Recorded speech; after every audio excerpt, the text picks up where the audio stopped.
Critical race theory. If you're anything like me, the first time you heard that expression, you probably were asking yourself, what is that?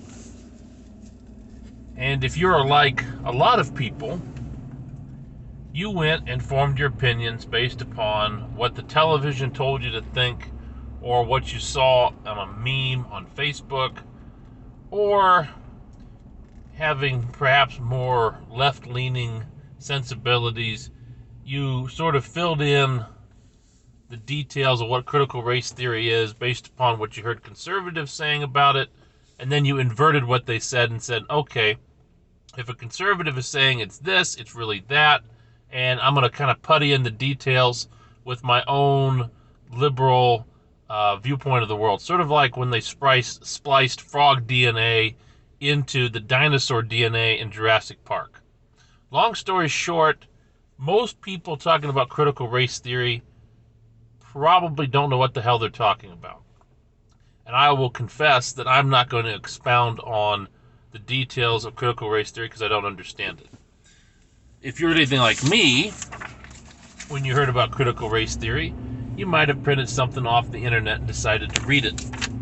I also stopped by my favorite bookstore and got a book. Now, the title of this book strikes me as one of those provocative titles that's meant to sell what is otherwise some rather dry stuff.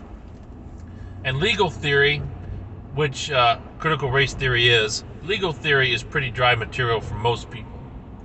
For people such as myself, who have gotten their law degree from Wikipedia, it's actually a little bit interesting. Critical race theory, from what I've read, is a legal framework and a rather academic framework that sort of encapsulates an idea of how the Jim Crow and slavery era racism is baked into the laws of our country. All right, that's a interesting idea, and it seems like it might have a rather obvious basis. After all, the law in our system didn't get completely wiped when all the slaves were freed, and it didn't get completely wiped during the Civil Rights Movement. There was no concerted effort to take case law or statute law and completely start over from scratch. The way laws work in our country is if you don't like the law, you just write another law over top of it. And what we have today, what we call law, is really just mounds of laws written and rewritten and judgments issued and reissued over the countless centuries of our civilization's existence.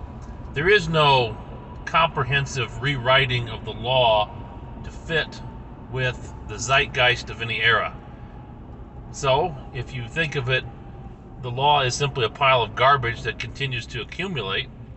It's undoubtedly, it's quite reasonable to think that some of these relics of Jim Crow would still be baked into our legal system. Where I think a lot of people get lost is they don't understand or want to try to understand what I'm saying. Rather, they get hung up on the fact that, well, critical race theory is teaching how to hate America and that America is evil, fundamentally racist. Well, there are people who advance not necessarily critical race theory, but they do advance the idea that America is a fundamentally racist nation. And I believe that if you look at the subject in terms of equality, that is false. Everyone is equal under the law. There is no inequality or racism in our law. We go out of our way to make the law colorblind. Where I think some people want to go is in the subject of equity, where they say, well, equality is not enough, we must have equity. I won't expound on the subject of equity, other than it's very dangerous to move away from everyone being equal under the law. We've tried that. It led to our Civil War. We had an unequal system. We had a set of laws for the white people and a set of laws for the slaves. And it was very easy to make sure that all the slaves were black.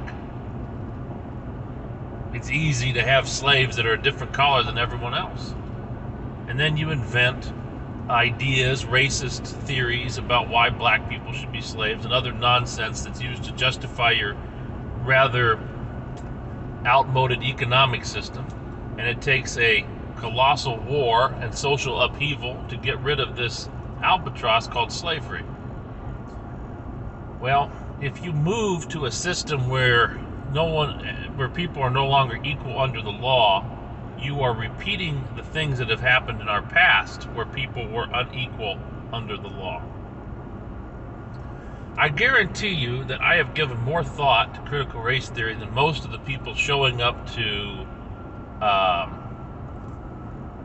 school board meetings and other political meetings where nobody knew that critical race theory was a topic of discussion until a bunch of parents showed up protesting it. It is ironic that one of the ways in which critical race theory has been disseminated into our society is by the people that oppose it. It's sort of like the kid who raises his hand at the end of class and asks, well, aren't you collecting homework? When half the class doesn't have their homework done and the teacher forgot about it.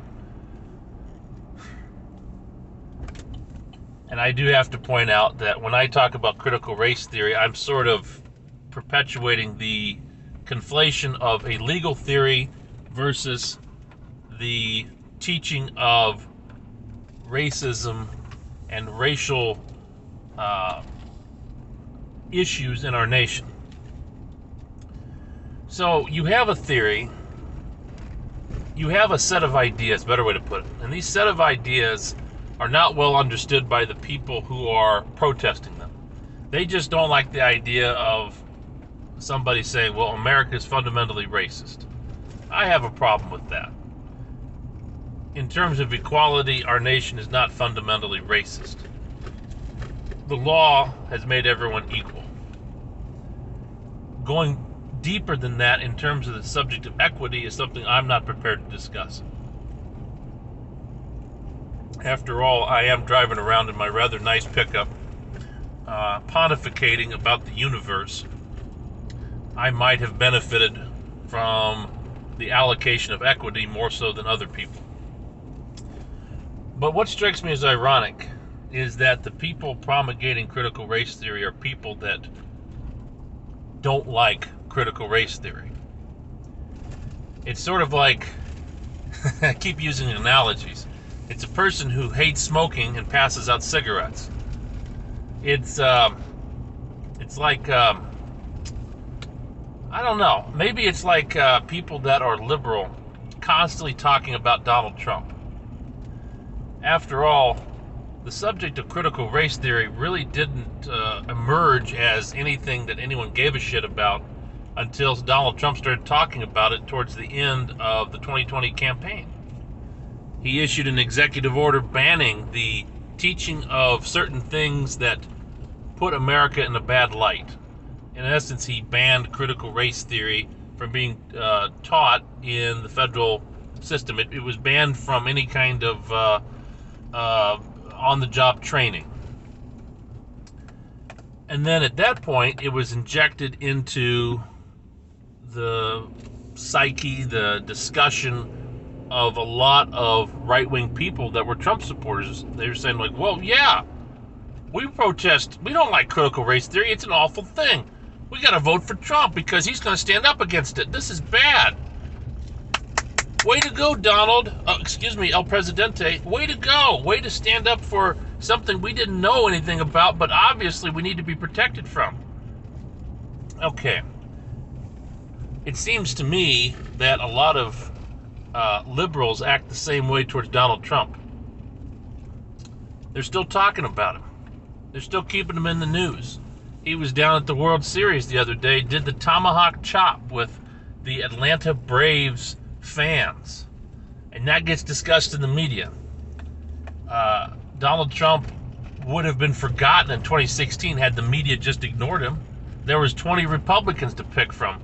He was just the one that said the most outrageous things, got the most press, and he survived longer than any other candidate. I think the media puffed him up because they thought Hillary Clinton would blow him away. I think Hillary might have thought that too. I think Donald might have thought that too. But it didn't happen that way. Donald got elected. 4 years of President Trump, and now we got Joe Biden for probably 4 years, maybe 8, we'll see. The overarching moral to what I'm trying to say is that there is an interesting parallel between Donald Trump and critical race theory. Both are perpetuated by people who don't like him. The people that don't like Donald Trump spend most of their time talking about Donald Trump. Or at least they spend an inordinate amount of time talking about Donald Trump. And they keep his name in the media. They keep his name in the news. We keep hearing about Donald Trump. Same goes for critical race theory. Something nobody knew about and most people didn't care about suddenly has risen to the top of the public consciousness because of the people who oppose it, who don't like it. It would be ironic if critical race theory was mainstreamed by the right who despise critical race theory. It would be just as ironic as if Donald Trump were to be reelected based upon the publicity provided him by leftists that hate him.